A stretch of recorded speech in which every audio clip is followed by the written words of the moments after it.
Sweet, so what we're going to do, we're just going to head down to the end of the road that way. Yep. Going to turn left and then take the first right. Okay.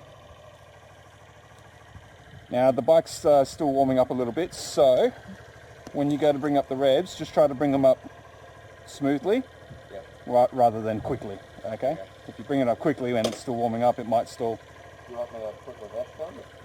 Oh yeah, whoops, my bad.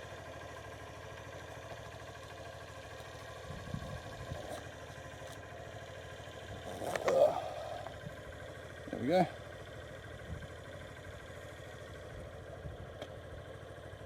Thanks.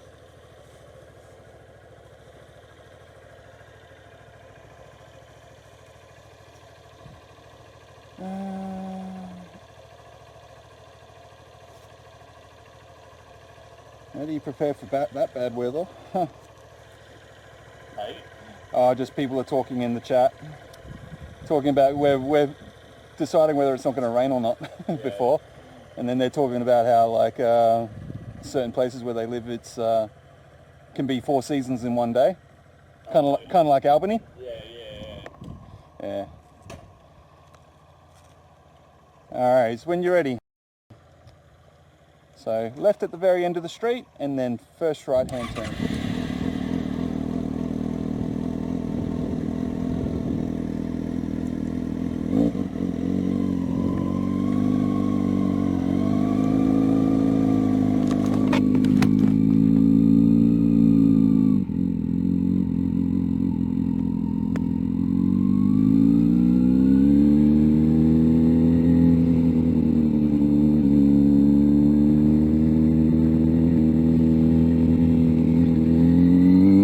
This is our first trip down the Midland, isn't it? Yeah. And the oil slick there a little bit. So we want the left or the right-hand wheel track. So with the blind corner coming up, I probably would have been more in the left-hand wheel track.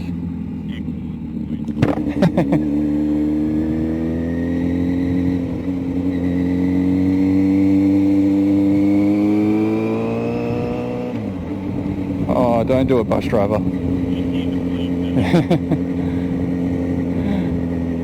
That's alright, that bus driver knows me.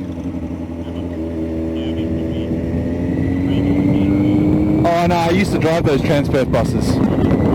Yeah, I used to drive those Transperth buses, so a lot of them know me anyway. And the guy driving that bus is actually a friend of the family. Park car, where should we be?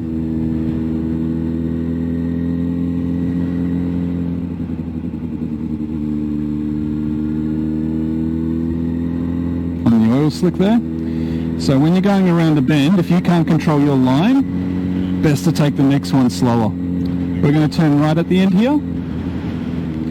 So yeah, if you can't control your line through a particular turn, same time when you come across that turn again, best to slow it down.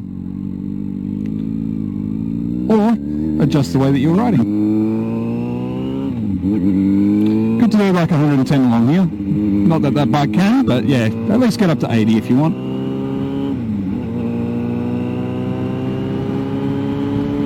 We are going to take the next right-hand turn, which is before the train tracks. Yeah, it's before the train tracks. See where that red dirt is up on the right-hand side up there? Yeah, it's just after that, just around that.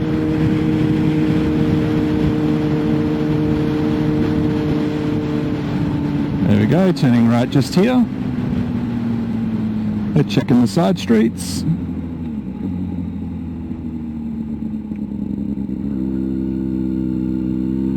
Getting ourselves up to 90 nice and quickly.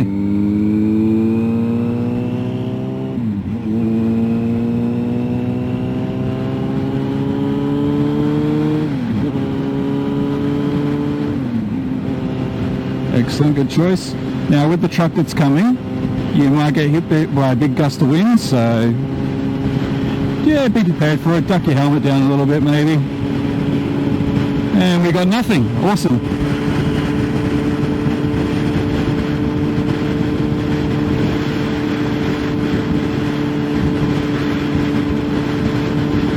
Now it is quite windy today, so the wind can't knock you off the bike, but it can push you around on the road a little bit. So just do your best to hold your line.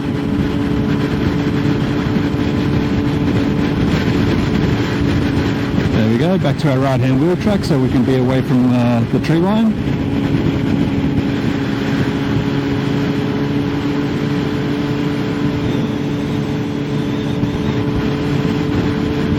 I reckon we might get sprinkled on a little bit, but I don't think it's going to be anything major.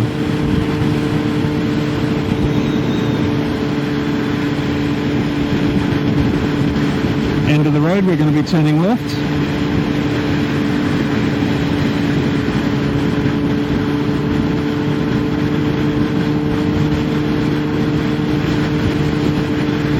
Yep, left at the end of the road.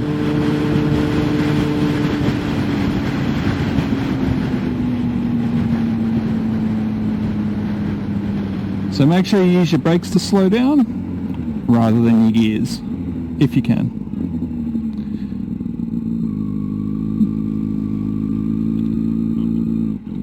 Ooh, almost failed.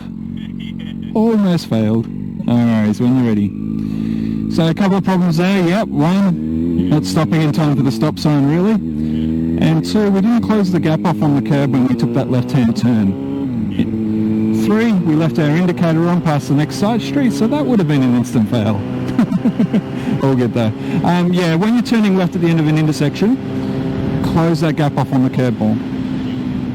It's really hard to close that gap off if you're riding too quickly up to the end of the intersection. So take your time more if you need to. At the end of the street, we're going to be turning right. This is Great Northern Highway, which is an 80 zone, okay?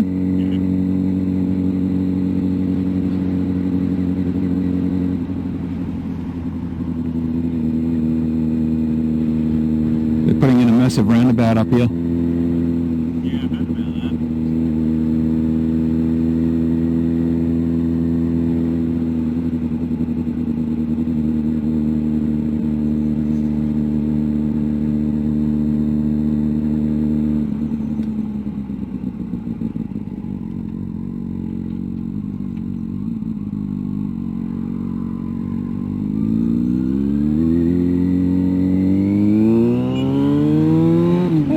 Still works.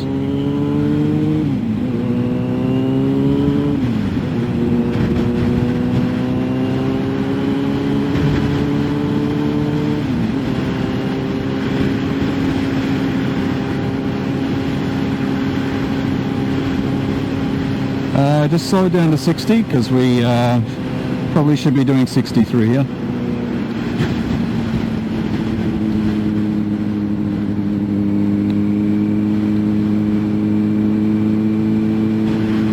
Wasn't our fault that time because we didn't see the 60 signs earlier because there wasn't any when we turned.